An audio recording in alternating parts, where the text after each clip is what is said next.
Mesdames, Messieurs, bonjour à tous et bienvenue. Vous êtes dans le plus lion des mornings pour cette nouvelle saison qui va démarrer en toute trompe. Bien évidemment, saison 11, vous l'avez remarqué, il va falloir vous habituer à cette nouvelle configuration des jeudis et vendredis, Al Soirée et Queen Bamakan pour vous accompagner. Bonjour Bamakan.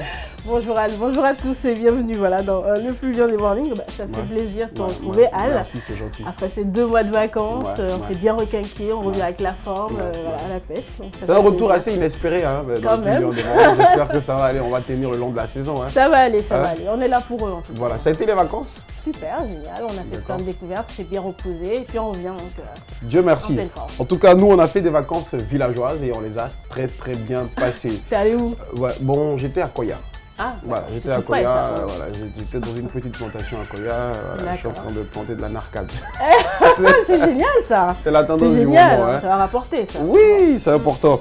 Allez, beaucoup de reportages à vous faire voir, on ira un peu partout à travers nos loupes. On va s'intéresser au marché de la défense anti-drone en plein décollage Bamakan. Tout à fait. Alors une attaque présumée contre le président vénézuélien Nicolás Maduro qui à l'aide de drones disponibles dans le commerce a mis en évidence les dangers de cette nouvelle technologie. D'accord, et puis aussi une autre vidéo, un autre reportage.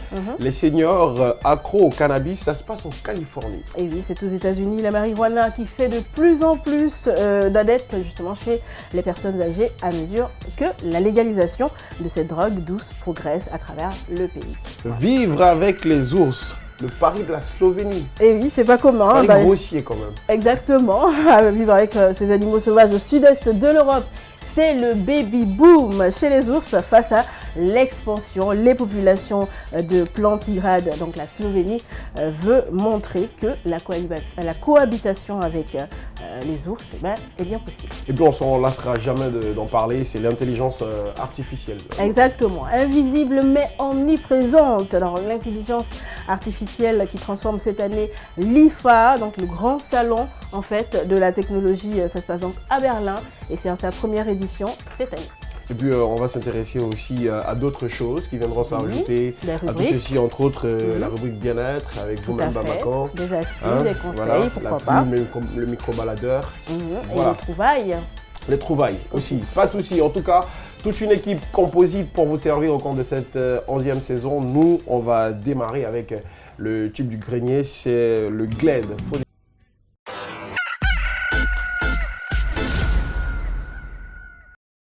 Trisaba, le tube du grenier, j'espère que vous avez adoré. En tout cas, nous, on a traversé encore les âges, on a traversé encore les années, parce que franchement, ça date de 2001. Et c'était donc à l'époque des leaders, les leaders de Guinée. Tout un grand collectif avec des artistes tels que Kafala Kanté, Fodé Barreau, grande voix de la musique. Hein. Voilà, on tarit jamais d'éloges pour ce grand monsieur. Alors nous, on part déjà avec notre premier reportage, c'est le marché de la défense anti-drone en plein décollage. Tout à fait. On vient avec justement ce premier reportage de l'AFP, évidemment une attaque présumée contre le président vénézuélien Nicolás Maduro qui, à l'aide donc de drones disponibles dans le commerce, met en évidence les dangers de cette nouvelle technologie. Et il existe aujourd'hui des technologies permettant de désactiver à distance certains drones développés par des startups pour un marché en pleine expansion. Reportage. Une scène de panique pendant un discours du président vénézuélien Nicolás Maduro. La cause, selon le gouvernement, un drone transportant des explosifs. Ce serait la première attaque de ce type contre un homme politique. Et face à la menace grandissante, de nombreuses startups cherchent à développer des parades. Au Royaume-Uni, la société Drone Défense a mis au point un système de brouillage à distance. Si un agent de sécurité aperçoit un drone et que c'est une menace potentielle, ils peuvent utiliser ceci. Et vous pouvez voir que le drone est instantanément déconnecté. La société a également conçu un dispositif qui met en place une zone de brouillage, un dôme invisible et impénétrable pour les drones. Et la liste de ses clients ne cesse de s'allonger. Des prisons, des aéroports et aussi des gouvernements sont intéressés par cette technologie anti-drone. Mais le marché qui émerge réellement aujourd'hui, ce sont des personnes très riches qui cherchent à protéger leur vie privée des drones. Des drones de loisirs sont déjà présents sur des champs de bataille. Si certains, comme ces rebelles syriens, les utilisent pour faire de la reconnaissance, des membres du groupe État islamique s'en sont également servis pour larguer des grenades. Du bricolage et beaucoup d'improvisation, mais le développement de l'intelligence artificielle pourrait changer la donne. Le danger, c'est lorsqu'on va passer d'un appareil contrôlé à distance par quelqu'un auquel vous pouvez échapper, à quelque chose qui peut suivre partout et attaquer un individu de façon autonome. Si vous en relâchez beaucoup avec des intentions hostiles, cela va très vite devenir très difficile à gérer. Plus pragmatique, la police danoise, elle, a eu recours à des aigles entraînés à les chasser. Une initiative finalement abandonnée, mais la preuve qu'en matière de lutte anti-drone, tous les coups sont permis. Alors, on a suivi ce reportage avec une Bamako Tout à sur fait, les drones. Il faut dire qu'il y a certains pays qui ont protégé les espaces parce qu'aujourd'hui, avec les drones, à la base, c'était des appareils créés pour la production audiovisuelle. Ouais. C'est devenu des appareils d'espionnage. Donc, certains pays ou certaines nations carrément interdisent le survol de drones. Il faut le faire. Même en Guinée, il y a une autorisation pour faire voler des drones. Oui, mais bien sûr. C'est pas très respecté. C'est pas respecté, effectivement, même si... On ne peut pas se permettre dans une production de faire voler un drone sur un hôtel ici. Donc c'est pas dans tous les pays que c'est permis, évidemment. Voilà, c'est régulé. Alors on va partir en Californie, les seniors accros au cannabis. Et oui, donc aux États-Unis, la marijuana qui devient de plus en plus développée, on veut dire surtout les adeptes qui sont des personnes âgées, à mesure que la légalisation de cette drogue douce progresse à travers le pays. Et c'est donc la Californie qui est en tête, regardez. C'est son petit rituel. Le soir devant la télévision, Brina, 87 ans, consomme de la marijuana. Quelques bouffées tirées sur une cigarette électronique pour écourter ses insomnies et un massage à l'huile de cannabis pour soigner ses rhumatismes. La douleur était tellement forte, j'ai décidé d'essayer pour de bon et après quelques mois, je n'avais plus besoin de médicaments.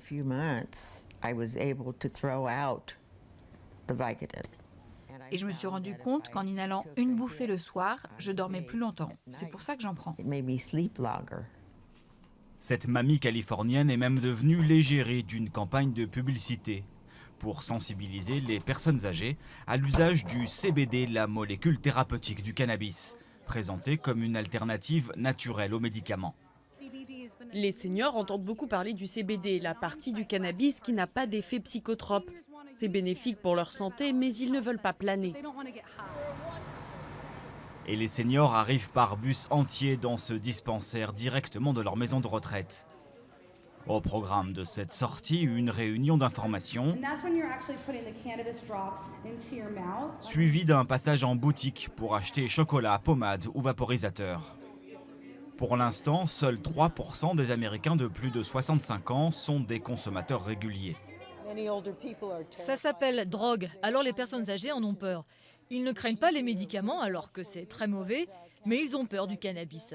C'est une plante miraculeuse pourtant, je ne peux en dire que du bien. Si les seniors sont encore peu nombreux à consommer du cannabis, ils sont tout de même 20 fois plus qu'il y a 30 ans.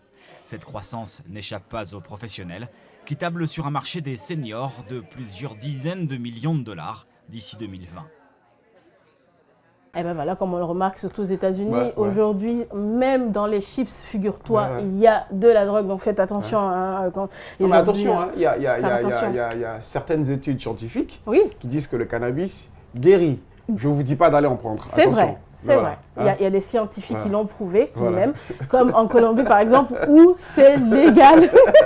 C'est légal, donc... Ça reste des plantes. Oui, et pour la médecine traditionnelle, pour la pharmacopée, c'est utilisé pour certains remèdes. Exactement. Voilà. Abus dangereux pour la santé, mesdames, messieurs. On va marquer une petite pause. Une petite pause, musicale, pourquoi pas. On va partir avec Aya Nakamura. C'est la ferveur franco-malienne du moment avec le titre Copine.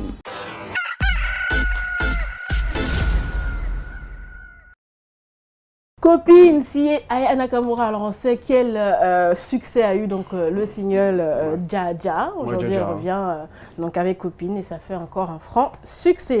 Mais voilà, Aya Nakamura, disque de platine avec son dernier album en date, l'une des artistes les plus streamées du côté de la France. Alors, on repart avec cet autre reportage, Vivre avec les ours. le pari de la Slovénie, Bamako. Et oui, dans les forêts du sud-est de l'Europe, c'est le baby-boom chez les ours. Face à l'expansion des populations de plantigrades, la Slovénie veut montrer que la cohabitation donc, avec ces animaux sauvages et les hommes, eh ben, c'est bien possible. Regardez.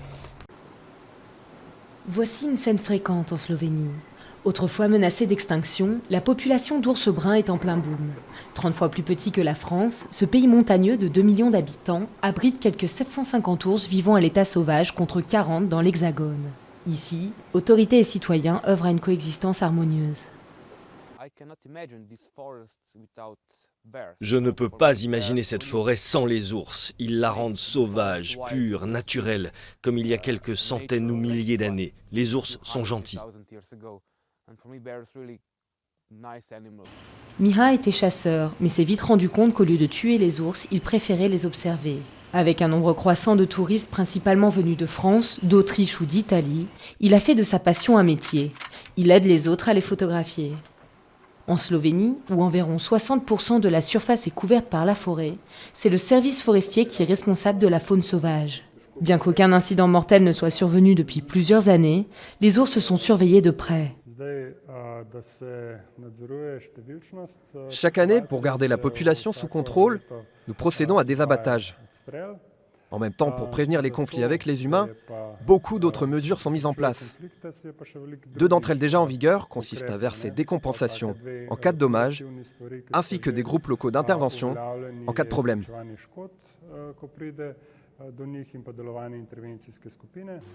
Autre mesure préventive, éliminer toute source de nourriture qui pourrait attirer les ours à proximité de l'homme. À Banja Luka, une 50aine de kilomètres de là, des conteneurs protègent les poubelles. Les conteneurs sont utiles. Utiles parce que les ours ne peuvent pas les ouvrir. Ils ne peuvent pas les retourner sur les côtés ni les fouiller pour y trouver de la nourriture. Cette année, les autorités slovènes proposent l'abattage de quelques 200 ours. Ce chiffre sera débattu publiquement jusqu'à la fin du mois, avant que le quota ne soit officiellement fixé. Alors toi, tu aimerais vivre avec un ours comme animal c'est un pari fou. Moi, j'arrive même pas à vivre avec un chat. Déjà, tu me parles d'un ours. C'est très compliqué parce que... Non, mais les chats, c'est quand même doux, c'est mignon. Ben oui, parfois ça fait peur. Hein. Et puis ça chasse les souris. À plus forte raison, l'ours, le poids, la tonne. Ben voilà. C'est vrai que c'est assez risqué. compliqué, mais bon. Non, mais c'est les animaux sauvages, il faut faire attention. Hein. Moi, j'aimerais quand même vivre avec un tigre blanc. Ce serait pas mal. C'est très bien de dresser les animaux, mais parfois quand ils ont faim. Moi, je me rappelle de l'histoire d'un monsieur qui a dressé des crocodiles, mais un jour les crocodiles l'ont bouffé. Hein. Voilà, ça s'est passé en Côte d'Ivoire. Je te le fais pas dire. Hein. Voilà, un monsieur très célèbre. Alors là... Voilà, un matin, voilà. Et il est parti. Il est parti, bouffé par ces crocodiles qu'il a élevés, hein, voilà, jusqu'à devenir de vrais. Faut jamais faire confiance à ces animaux. Allez, nous partons cette fois-ci avec l'intelligence artificielle. Tout à fait. Alors, invisible mais omniprésente, on vous l'a dit, l'intelligence artificielle qui transforme cette année l'IFA, la grande messe européenne de l'électronique qui débute donc à Berlin. Les appareils de notre quotidien, c'est donc dans cette vidéographie, regardez. L'intelligence artificielle, ou IA, est la science dont le but est de faire exécuter par une machine des tâches que l'homme accomplit en utilisant son intelligence et ses capacités cognitives. Grâce à de récentes avancées technologiques, les algorithmes, autrefois simples exécutants, ont acquis une certaine indépendance et décident par eux-mêmes des actions pour atteindre leur objectif. L'IA fait désormais partie de notre vie quotidienne. Des smartphones ou cyberassistants de plus en plus efficaces aux véhicules autonomes qui pourraient augmenter la sécurité routière, éliminant le risque d'erreur humaine. Dans le futur, l'AI nous promet un monde super efficace où les robots prendront soin de nos malades, rempliront nos réfrigérateurs, planifieront nos vacances ou feront des travaux trop dangereux pour l'homme. C'est dans le domaine des jeux que l'intelligence artificielle a prouvé qu'une machine pouvait exécuter mieux que des humains certaines tâches intellectuelles. Après les échecs, c'est sur un plateau de jeu de Go qu'un ordinateur AlphaGo a battu des joueurs professionnels. En médecine, des logiciels peuvent déjà diagnostiquer des maladies, y compris des cancers, aussi efficacement qu'un docteur en chair et en os. La question qui inquiète les économistes est de savoir comment adapter le monde du travail à cette 4e révolution industrielle. Des millions d'emplois pourraient être menacés par les robots. techno-pessimistes, ces super-ordinateurs qui pourraient surpasser l'intelligence humaine constitueraient une menace pour l'humanité en l'absence de tout contrôle. Mais les droïdes et leur super-technologie, capables de dépasser le cerveau humain, ne sont pas prêts de sortir des films de science-fiction pour entrer dans notre vie. Car ce qu'il manque encore au robot, c'est l'intelligence sociale qui lui permet de s'adapter aux subtilités du comportement humain.